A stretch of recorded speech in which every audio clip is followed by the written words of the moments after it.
What led me to want to become a designer? I probably always sort of wanted to without realising. I used to see a lot of theatre as a kid, so my dad performed with the amateur dramatics, and I remember being really young and seeing a show of Jack the Ripper that he was in, and the thing I remember the most is the image of a lady in a wardrobe covered in blood, like falling out of the wardrobe and landing on the floor.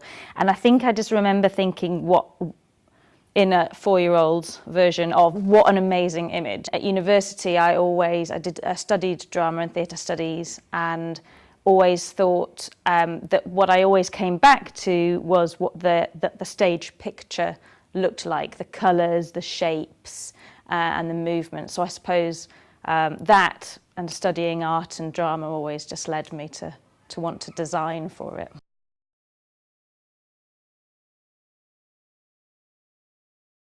In January, we did a workshop of a few days with Sabrina, the writer, and some actors, and Natalie, the director. We had the short story that Sabrina had written. So that had chapters, and there were these kind of trigger props for each chapter. So it was quite image-based, I think, to begin with for me, and quite still image-based. One of them was a bra, one of them was a mobile phone, and I think I could imagine those being sort of lit up in the space. And that was a huge starting point, combined with this feeling of many layers. So lots of layers of snapshots of images throughout her life and memories throughout her life, because she's reminiscing.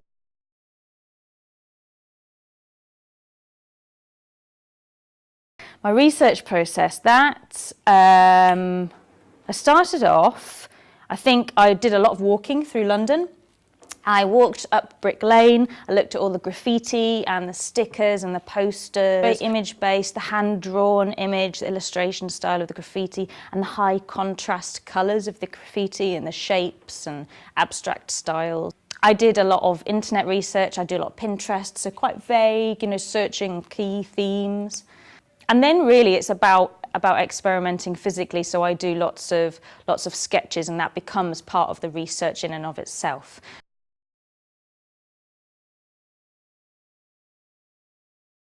So being a touring show, we do have limitations, and we have to consider that when designing. So the set obviously has to fit into many different venues of like massively different size. Some of them are really big, some of them are really small.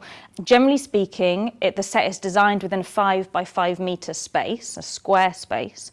But here's one good example, is one of our venues can only fit in a 4 metre width. So looking at the set here, the back wall and the floor all had to make sure that could fit within 4 metres, but without looking too small when in the larger venues. So when I designed it, the floor starts to jut out in different spaces, as does the back wall, and that was to try and attempt to make it feel like it could bleed into any space that it was in.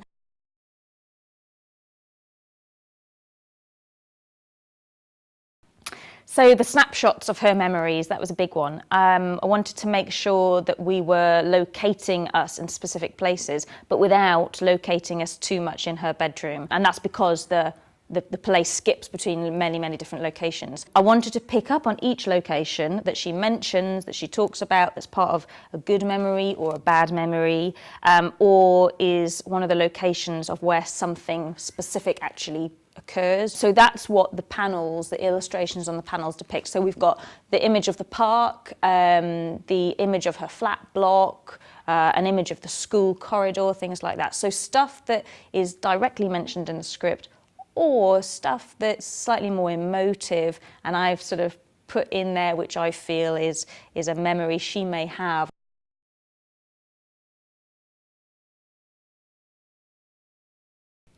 So the costumes, I always knew that we wanted the costumes to be bright and bold, because once we decided that the set would be grey and black, then we needed the characters to really pop out. A lot of that inspiration came from some of the graffiti images I'd seen in my research process, the contrast of colours, the brightness of colours. And because of the cast act as a three and as an ensemble, then the colours of Layla, she's the brightest, the boldest in terms of colour, and then the other two have taken ideas of the colour of her trousers to repeat in a slightly toned down version in their trousers, the same with her top. They're sort of an echoed version, a mirrored version of her, but slightly less bright.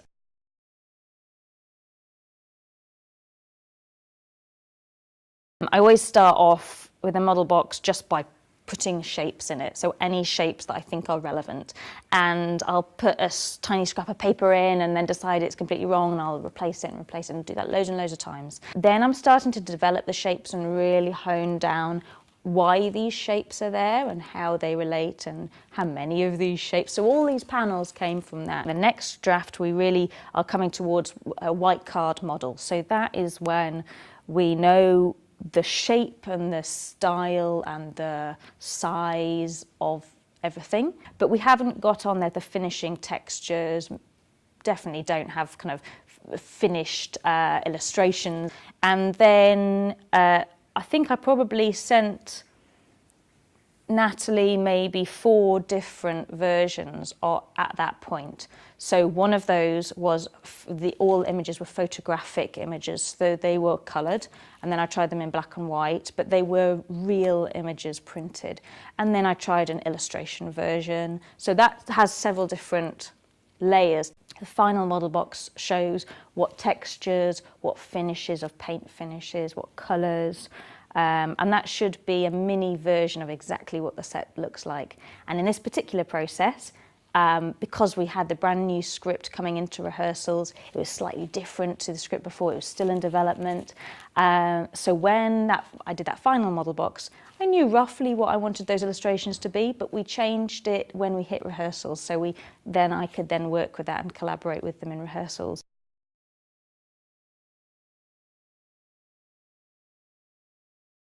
So this is the model box. This is how it finally ended up at the end of rehearsals. So we've got these little bits of paper that I was scribbling on during rehearsals. This is our 5-metre width of space here.